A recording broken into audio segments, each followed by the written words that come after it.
تو بسم اللہ کریں آغا صاحب، آپ مولا کائنات کی زندگی کے بارے میں، ان کے اقوال کے بارے میں، یا کس طرح سے کیا چیز ہے جس پہ روشنی ڈالنا چاہتے ہیں آج؟ ویسے تو اگر دیکھا جائے تو مولا کے زندگی کے مختلف اور بے شمار پہلو ہیں، جن میں سے ہر ایک پہلو کو اجاگر کرنا اور ان پہ روشنی ڈالنا کسی ایک انسان کے بس کی بات نہیں ہے۔ لیکن آج ہم کچھ جو سٹوریز اور حکایات بیان کریں گے وہ امام علی علیہ السلام کی جو حکومت تھی، مولا نے 5 سالہ حکومت میں جو سب سے زیادہ کوشش کی تھی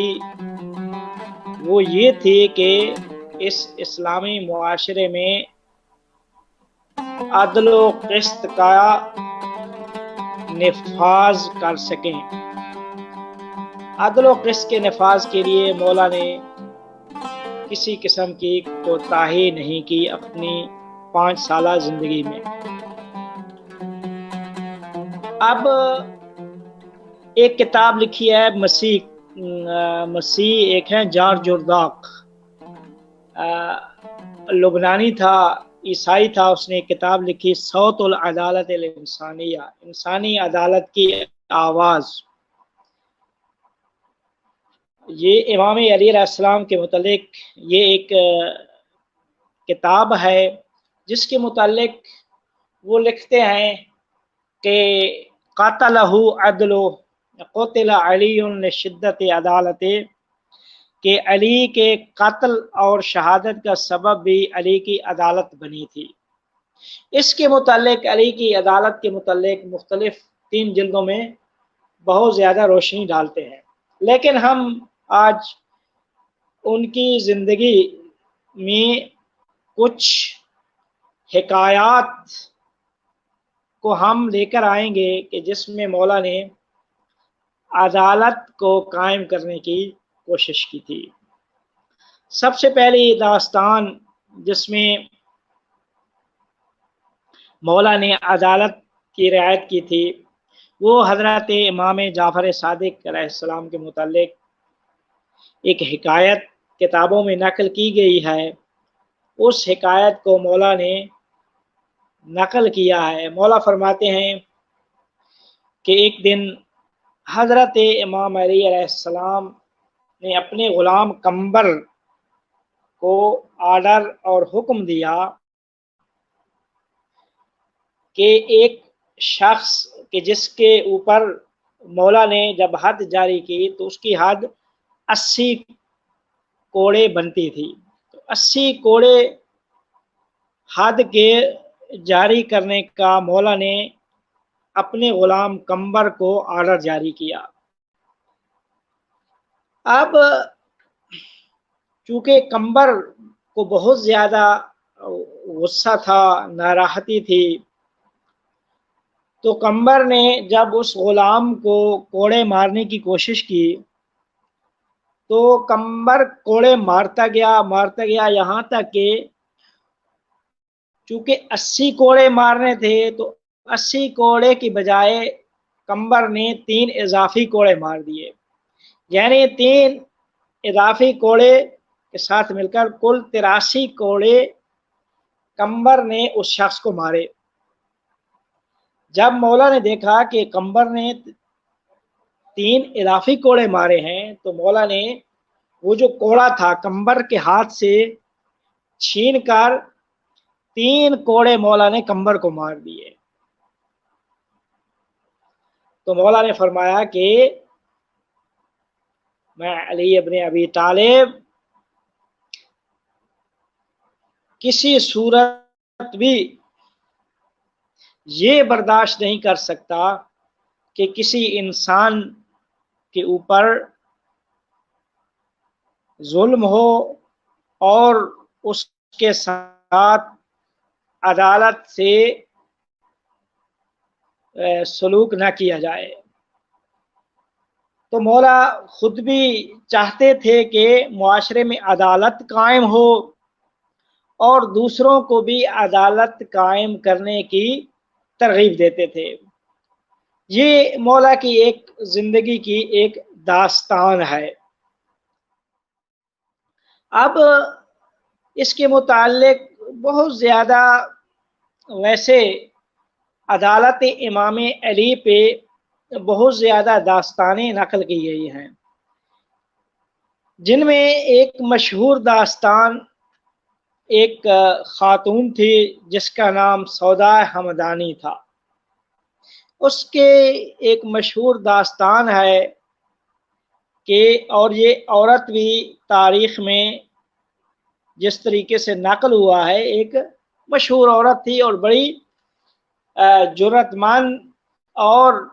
بڑی بے باک جرأت مند خاتون تھی۔ اس کے بارے میں لکھا ہے کہ سودا ہمدانیہ یہ مولا کی پیروکار تھی، مولا کی چاہنے والی تھی۔ جب جنگ صفین ہوئی تو جنگ صفین میں اس کا کام یہ تھا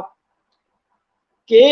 وہ جو سپاہی تھے مولا کے لشکر میں، ان سپاہیوں کو ترغیب دینے کے لیے اور ان کی تشجیع اور ان کو شجاعت دلانے کے لیے یہ اشعار پڑھتی تھی، اور اشعار بھی وہ جو انقلابی اشعار تھے وہ اشعار پڑھتی تھی کہ جس کو سن کر وہ جو سامع تھا سننے والا، اس کے اندر اتنا ولولہ جوش جذبہ آتا تھا کہ نچاتے ہوئے بھی اس کا دل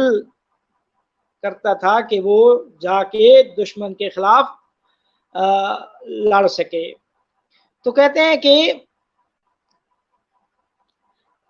جنگ صفین میں اس خاتون کا بڑا کردار تھا کہ سپاہیوں کی جذبات ابارنے کے لیے یہ انقلابی اشعار پڑھتی تھی۔ تو کہتے ہیں کہ بہرحال مولا کی زندگی میں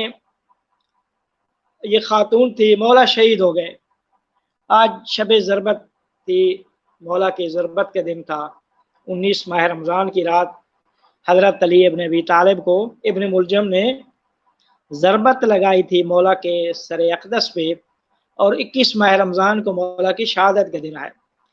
تو کہتے ہیں کہ مولا شہید ہو گئے۔ مولا کی شہادت کے بعد حاکم شام نے، امیر شام نے ہمدان کا جو گورنر لگایا تھا اس کا نام بسر بن ارتاد تھا۔ یہ بڑا ہی جابر اور ظالم انسان تھا۔ یہ کیا کہتے ہیں، ظلم کرتا تھا خاص کر مولا کے چاہنے والوں پہ، اور اسے معلوم تھا کہ یہ عورت مولا کی چاہنے والی ہے، اور یہ ایک خاتون، مشہور خاتون تھی سودا ہمدانیہ۔ لیکن وہ جو کچھ بھی کرتا تھا کسی کی جرأت نہیں ہوتی تھی کہ اس کے خلاف کچھ بول سکے۔ کہتے ہیں یہ خاتون چونکہ بہت ہی بے باک نرر خاتون تھی، تو یہ اس کی مخالفت کرتی تھی، مخالفت میں بولتی تھی۔ تو ایک دن سودا ہمدانیہ نے یہ ارادہ کیا کہ میں اس کی شکایت لے کر دربار شام میں جاتی ہوں۔ اونٹ پہ سوار ہو کر اس گورنر کی شکایت لے کر حاکم شام کے پاس پہنچ۔ جو یہ حاکم شام کے پاس پہنچتی ہے تو حاکم شام اسے پہچان لیتا ہے اور سرزنش کرتا ہے، اور کہتا ہے تو وہی سودا ہمدانیہ نہیں ہے کہ جنگ صفین میں تو نے حضرت علی ابن ابی طالب کے لشکر میں جو سپاہی تھے ان کے جذبات کو ابھارنے کے لیے تم نے کتنا ہی عظیم کارنامہ انجام دیا تھا، تو تم کیا وہی خاتون نہیں ہو؟ وہ کہتی ہے میں وہی ہوں۔ تو اب یہ حاکم شام کہتا ہے میں ابھی آرڈر جاری کرتا ہوں کہ تمہیں پکڑ کر میں اپنے سپاہیوں کے حوالے کرتا ہوں، اور وہ سپاہی تمہارے ساتھ جو حشر و نشر کریں گے میں اس پہ راضی ہوں گا۔ سودا نے جب یہ بات سنی اس حاکم شام کے دربار میں، تو سودا کی آنکھوں سے آنسو جاری ہو گئے۔ جب آنسو جاری ہوئے تو اس سودا نے یہ اشعار، اس کی زبان پہ یہ اشعار آئے کہ جس میں اس نے یہ کہنا شروع کر دیا، صلی الہ علی جسم تضمنہ قبر فاصبح فیہ العدل مدفونا قد حالف الحق لا یبغی بدلا فصار بالحق والایمان مقرونا، کہ درود تو سلام ہو اس پیکر مطہر پر کہ جس کے زمین میں دفن ہو جانے سے عدالت بھی دفن ہو گئی، اور خدا کی قسم اس کا مثل کوئی نہیں تھا، اور وہ حق و ایمان کے ہمراہ تھا۔ حاکم شام نے جب یہ اشعار سنے تو اس نے بلایا سودا ہمدانیہ کو۔ اس نے کہا کہ سودا، تمہاری مراد یہ کون ہے، کس پہ درود بھیج رہی ہو؟ تو وہ سودا کہتی ہے میری مراد علی ابن ابی طالب ہیں، کہ خود علی ابن ابی طالب کے جانے سے عدالت بھی ختم ہو گئی۔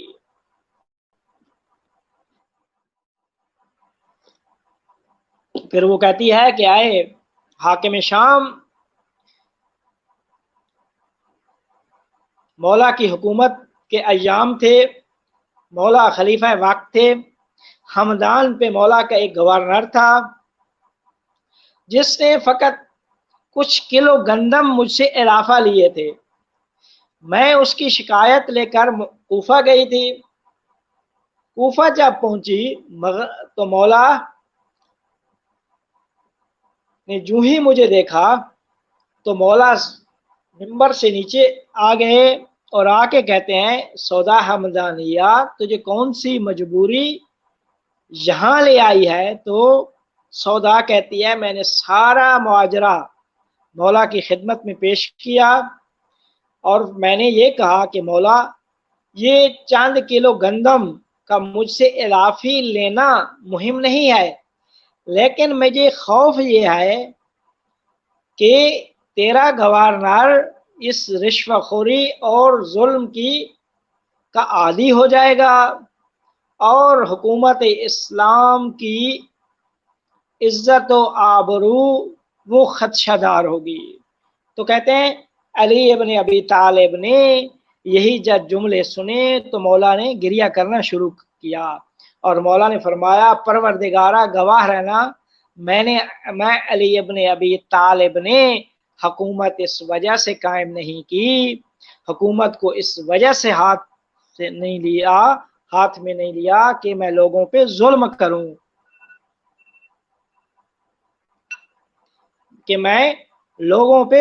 کروں، پروردگارہ گواہ رہنا میں علی ابن ابی طالب نے عدالت قائم کرنے کے لیے حکومت کا قیام کیا تھا۔ پھر کہتے ہیں علی ابن ابی طالب نے کچھ ٹکڑے وہ کیا کہتے ہیں چمڑے کے لیے، اور چمڑے کے اوپر لکھا آرڈر جاری کیا کہ بسم اللہ الرحمن الرحیم قد جاءتکم بینۃ من ربکم فاوفوا الکیل والمیزان ولا تبخسوا الناس اشیاءهم ولا تفسدوا فی الارض بعد اصلاحها ذالکم خیر لکم من یقبضہ والسلام، کہ فرمایا پروردگار کی طرف سے ایک واضح بینہ اور دلیل تمہارے پاس آئی ہے، لہذا فاوف الکیل والمیزان، پیمانہ اور وزن کا حق ادا کریں، لوگوں کے اموال سے کسی چیز کو کم نہ کریں اور روئے زمین پہ فساد بپا نہ کریں۔ پھر مولا نے آرڈر جاری کیا کہ اپنے سارے جتنے کام ہیں ان کو سمیٹ لیں اور اپنے اموال اور اپنے اسباب وسائل کی جمع آوری کریں، اور میں علی ابن ابی طالب ابھی سے تم کو عزل کر رہا ہوں اور جلد ہی نیا اور جدید گورنر بنا کر تمہارے پاس بھیج رہا ہوں۔ تو کہتے ہیں کہ مجھے وہ عورت کہتی ہے مجھے علی ابن ابی طالب نے وہ نامہ دیا، میں نے اس نامے کو پکڑا، نہ مولا نے مہر لگائی نہ اس کے اوپر مولا نے دستخط کیے۔ جو ہی میں شہر ہمدان پہنچی تو میں نے دیکھا کہ وہ گورنر معزول ہو چکا تھا اور اس کی جگہ نیا گورنر آ چکا تھا۔ پھر وہ سودا ہمدانیہ نے یہ واقعہ جب بیان کیا تو اس وقت کہا حاکم شام سے کہ اے حاکم شام، اس وقت میں نے جو علی ابن ابی طالب کی خدمت میں شکایت پیش کی تھی وہ فقط چند کلو گندم اضافی لینے کی تھی، لیکن آج جو میں تیرے دربار میں شکایت لے کے آئے ہوں وہ اس گورنر کی ہے جس کا نام مصر بن ارطات ہے، جو شراب پیتا ہے، ظلم کرتا ہے، لوگوں کے اموال کو کھاتا ہے، بے گناہوں کے خون کو بہاتا ہے، اور تم بجائے اس کے کہ عدالت قائم کرو اور اپنے گورنر کو معزول کرو تم مجھے موت کی دھمکی دیتے ہو۔ یاد رکھو کہ میں موت کی اس دھمکیوں میں آنے والی نہیں ہوں، میں علی ابن ابی طالب کی ماننے والی ہوں جنہوں نے کوفہ کے منبر پہ کہا تھا کہ واللہ اللہ کی قسم ابو طالب کا بیٹا موت سے اتنا زیادہ مانوس ہے کہ جتنا شیرخوار بچہ ماں کے پستان سے مانوس ہوتا ہے اس سے بھی زیادہ مانوس ہے، تو میں لہذا موت کی دھمکیوں میں آنے والی نہیں ہوں۔ تو یہ ایک عدالت علی کی ایک اہم ایک داستان تھی جو یہ خاتون لے کر گئی تھی حاکم شام کے دربار میں۔ اب ایک اور امام علی کی جو مشہور داستان ہے، مولا کے ایک بھائی تھے عقیل، مولا کے بھائی حضرت عقیل علیہ السلام کے جن کے بیٹے مسلم بن عقیل تھے، جو امام حسین علیہ السلام نے جن کو اپنا نمائندہ بنا کر کوفہ بھیجا تھا۔ تو عقیل حضرت علی کے بھائی تھے، تو مولا جب حاکم بنے، خلیفہ مسلمین، تو عقیل علیہ السلام بہت ہی نادار اور تہیداست انسان تھے، اور خود مولا نہج البلاغہ میں بھی فرماتے ہیں کہ میں دیکھ رہا تھا کہ عقیل اور اولاد عقیل کے چہرے سے فقر کے آثار نمایاں تھے، یعنی وہ بہت زیادہ نادار اور غریب تھے۔ تو کہتے ہیں کہ اب مولا جب خلیفہ تھے تو خلیفہ جب مولا تھے تو اس وقت بیت المال سے حضرت عقیل علیہ السلام کی کمک کرتے تھے، جس طریقے سے دوسرے مسلمانوں کی مولا کمک کرتے تھے۔ اب جو کچھ عقیل کو ملتا تھا تو عقیل اس پہ راضی نہیں تھے، کیونکہ اس حصے سے ان کے اخراجات زیادہ تھے۔ اب ایک دن حضرت عقیل نے اپنے بھائی علی ابن ابی طالب کو اپنے گھر دعوت دی، اس نیت سے کہ میں بھائی کو بلا کے گھر بٹھا کے مطمئن کروں گا کہ یہ جو بیت المال سے تم مجھے پیسے دیتے ہو یہ میرے لیے کام ہے، لہذا میرے حقوق کو کچھ زیادہ کیا جائے۔ تو کہتے ہیں کہ ایک دن انہوں نے حضرت علی علیہ السلام کو دعوت دی اور مولا ان کے گھر پہنچے، اور مولا نے جب دیکھا تو واقعاً ان کے پاس رہنے سہنے کھانے پینے کا جو سامان تھا بہت ہی کم تھا، اور واقعاً ان کی جو زندگی تھی فقیرانہ زندگی تھی۔ تو اس نے اپنی فقیرانہ زندگی جو تھی وہ علی ابن ابی طالب کو دکھائی۔ تو اس وقت تو مولا نے جب یہ سب کچھ دیکھا تو عقیل نے مولا سے گزارش کی کہ اے میرے بھائی، یہ حقوق جو تم مجھے بیت المال سے دیتے ہو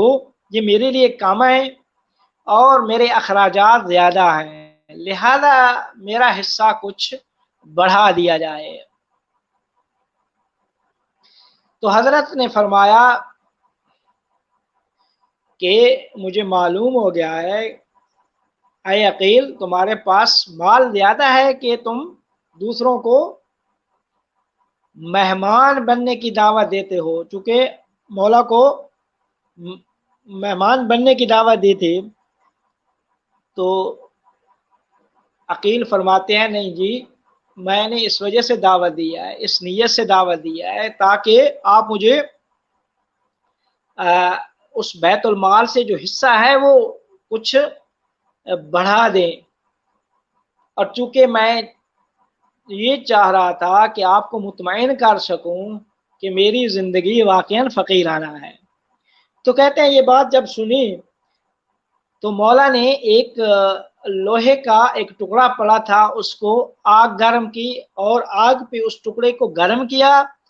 ٹکڑے کو گرم کر کے اس کو عقیل کی طرف بڑھایا۔ عقیل نے یہ سوچا کہ مولا مجھے کچھ پیسے دینا چاہتے ہیں، تو جو ہی عقیل نے اپنے ہاتھ کو خوشی خوشی آگے بڑھایا تو بڑھانے کے فوراً بعد اپنے ہاتھوں کو پیچھے کھینچ لیا اور کہا کہ اے میرے بھائی علی ابن ابی طالب، یہ کیا کر رہے ہو؟ کیا آپ مجھے کیا کہتے ہیں آپ مجھے آگ میں جلانا چاہتے ہیں؟ تو اس وقت مولا فرماتے ہیں اے میرے بھائی عقیل، وہ آگ جس کو مخلوق نے روشن کیا ہے تم اس سے ڈرتے ہو، تو میں علی ابن ابی طالب کیوں جہنم کی آگ سے نہ ڈروں کہ جس کو اللہ تعالیٰ نے روشن کیا ہے۔ اور اے عقیل، تم دنیا کی آگ کو برداشت نہیں کر سکتے تو میں کیسے حاضر ہو جاؤں، تیرا بھائی کیسے حاضر ہو جائے کہ جہنم کی آگ میں جلے۔ پھر فرمایا کہ اے عقیل، بیت المال سے استفادہ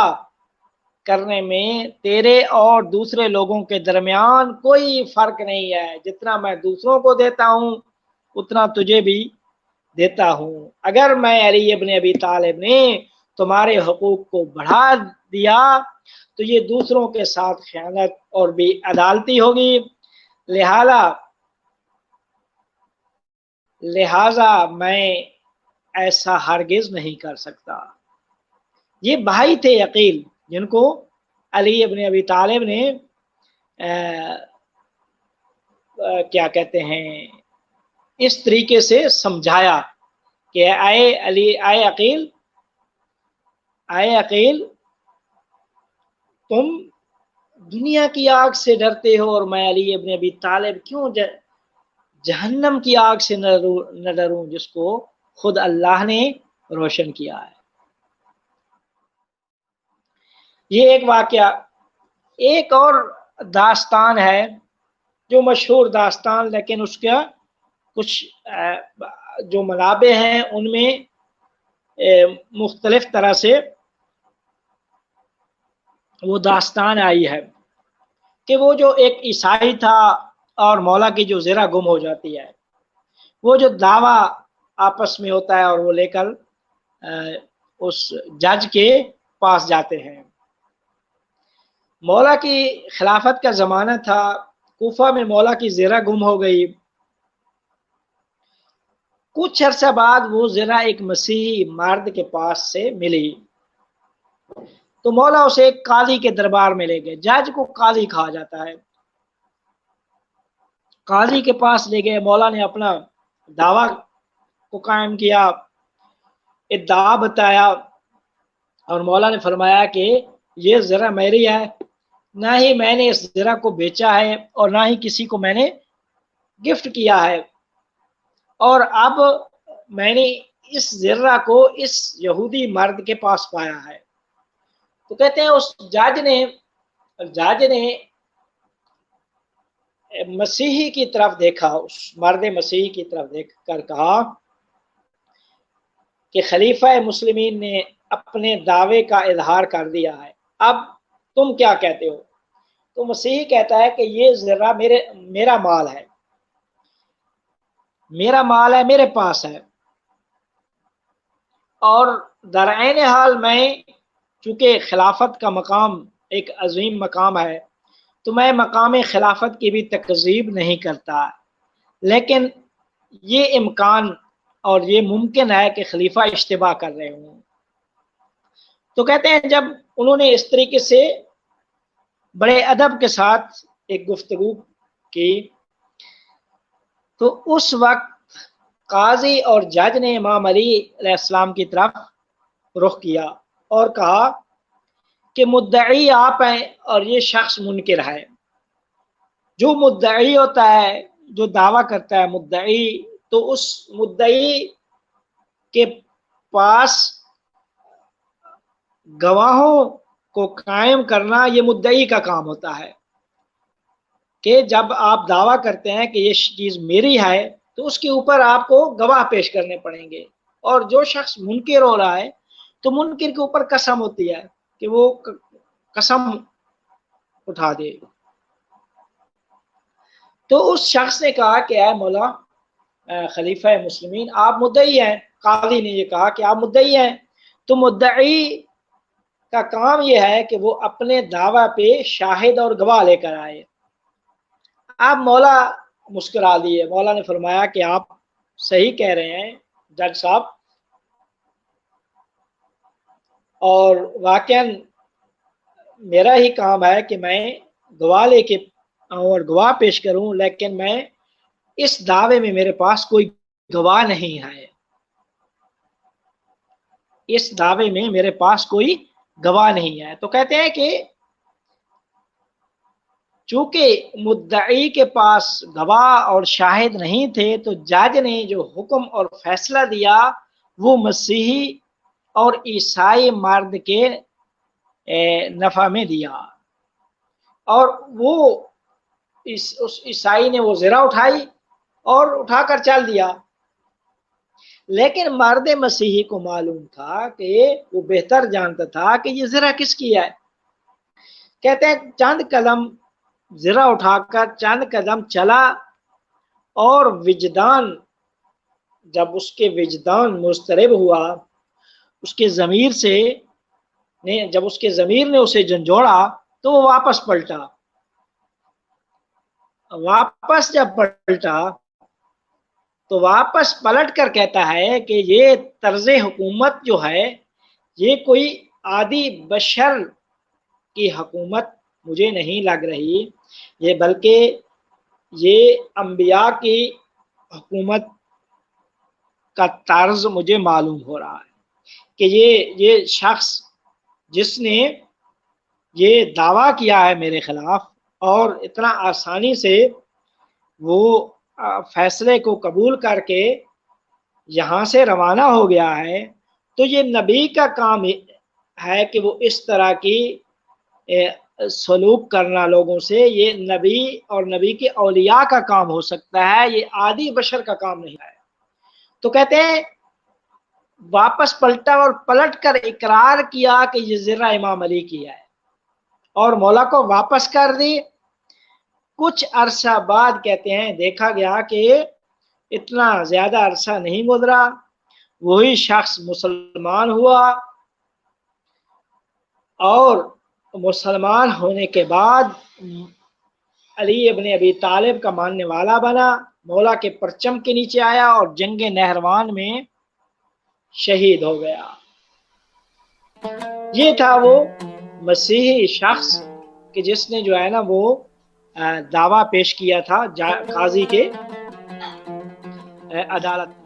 بس یہ نیٹ تھوڑا سا خراب ہے، میں نے کہا بس شکریہ ادا کر لیتے ہیں ابھی آپ کا۔ جی میں نے کہا بہت زبردست واقعات سنائے اور اب ہم وہ ختم کرنا چاہ رہے تھے تو شکریہ ادا کر رہے تھے۔